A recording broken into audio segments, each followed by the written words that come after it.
With recent struggles, the Vancouver Canucks have a golden opportunity to acquire a former 4th overall pick from the Pittsburgh Penguins, which would be perfect for this team, and we're going to break down exactly why later on this episode. Before we start, I just want to give a huge shout out to everyone subscribed. If you're part of the 72.2% that's not subscribed yet, and you're enjoying this daily Canucks content, make sure to go down and hit that subscribe button. It's completely free, and we'll keep you up to date on everything to do with the Canucks. But Griffin, we got to hop straight into the first topic today, which is the fact that Canucks have the opportunity to acquire a former 4th overall pick, and this 4th overall pick is Jesse Puljujarvi, who was placed on waivers by the Pittsburgh Penguins today.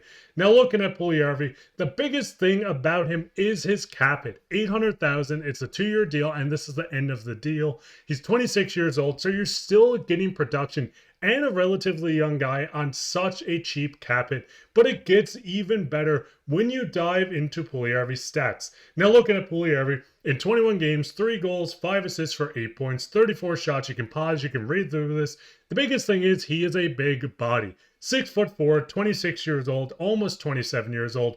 But looking at Puljujarvi, it doesn't really just stop with the production. Yes, looking at this, you might say, hey, 8 points in 21 games isn't the best. But looking at this Pittsburgh Penguins team that he was playing on, the fact that he was playing in the bottom 6 and not getting a lot of reps is a recipe for why the point totals were low. But looking at Puljujarvi, the advanced stats on this kid is incredible.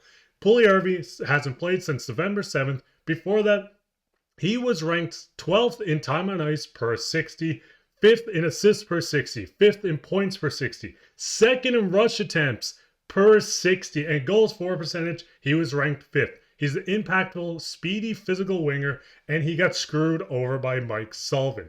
Now, just looking at this, and yes, Griffin, I know it is quite a lot to take in. Do you think Puljujarvi would be a perfect fit on this Canucks team? I definitely agree. And I think one of the biggest things is the two things when you look at his stats. It's not the numbers he puts up.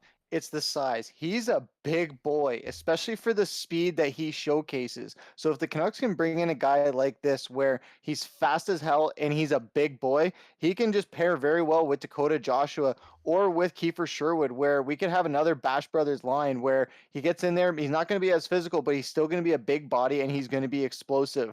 When watching the playoffs last season, I remember watching a lot of games where there was a loose puck and the Canucks just did not have the speed to jump on it. You're not going to be able to have Quinn Hughes or Elias Pettersson on there or Connor Garland for every single shift, or even Brock Boeser, where those are our speed guys, and that's who you count on for those explosive plays. So bringing in another weapon like that at an $800,000 price tag and a former first-round pick, a number 4 overall at that, and a young age, I think everything points to all signs being great for the Canucks to bring him in. Yes, everyone's going to point to him being, yes, they're going to say he's a bust. He was a number 4 overall pick, and he hasn't had much to show for it. But this season, in the bottom 6, he was showing very good production. Like you said, we saw how he ranked amongst the Penguins forwards. He does show a lot of promise. And this is a Canucks team where no matter who they've brought over, they've been able to milk career years out of guys. We saw Connor Garland, where he's having another career year on top of the career year he had last year. Dakota Joshua, he had a career year last year as well. Quinn Hughes, career year. JT Miller, career year. All these guys that people weren't counting as superstars for the Canucks, not even putting them in the top 15 or top 20 conversation with the biggest superstars in the NHL, and they were going out and putting up as good of numbers as some of the guys near that list. So it goes to show that the Canucks know how to not only develop players, but also bring the best out of players and make sure they have career years. And I think that's what we're looking at with the pool party here. And the biggest thing is looking at the size, the physicality, the speed. This is the perfect Rick Tocchet player. Looking at him, he has 30 hits this year in 21 games. You can pause and you can work your way back. He's always thrown quite a few hits. Yes, he has never been the most productive player. Yes, he has not lived up to the fact that he was once a 4th overall pick in 2016. But this is a guy that needs the opportunity to jump into the middle 6 of a team. Jump into a new system. We've seen him have productive years with the Edmonton Oilers. We've seen him have a semi-productive year with the Carolina Hurricanes. Yes, he had a lower body surgery. I believe it was on his hips, but he still has speed. He still has picked up production, And at the very worst, it's 800,000. You claim him. If he doesn't work, you can place him on waivers, but I'm guaranteeing you the pool party would fit on this Canucks team. Looking at his stats, this is a lot of event stats, so if you guys don't even want to look at it, you don't have to. But with this projection, with his points total, he is roughly a $2 million player getting paid 800,000. You're technically saving 1.2 mil on the cap on a guy like Puljujarvi coming in, and it doesn't stop there. When you put him into this lineup, if you wanted to slide him into this third line to have a wrecking crew of Puljujarvi, Blueger, and Sherwood, this would work perfectly. If you wanted to move Höglander on in a trade for a defenseman, someone for the top four, you can also put him straight into this middle six.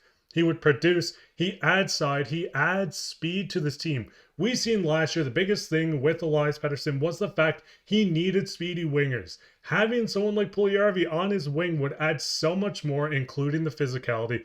But the biggest thing is the speed. When we're looking at the speed on this Canucks team, they have struggled quite a bit. This is a lot of advanced stats this episode. Once again, I apologize for this. But the top skating speed for the Canucks, they are below league average. When you look at the speed bursts, over 20 miles per hour, they are once again below league average. Puljujarvi is 80th percentile in top speed and 72nd percentile in speed bursts over 32 kilometers per hour. This guy adds everything the Canucks team needs. And just looking at this, Griffin, would you inject him straight into the top six, maybe to see, can you unlock something if the Canucks do get him on waivers? I like starting him off in that third line, like you said, where it's Kiefer Sherwood, Teddy Blueger, and Puljujarvi. I think that would be really interesting to see, at least for the first couple games, if he's in there. Now, I know we haven't brought him over here yet, but I'm just saying it would be nice to see him in that if they were to bring him in there, just to see how he starts. But I really like the idea of putting him on that second line, or even putting him on the first one too, if you got to put someone out there just to have speed going.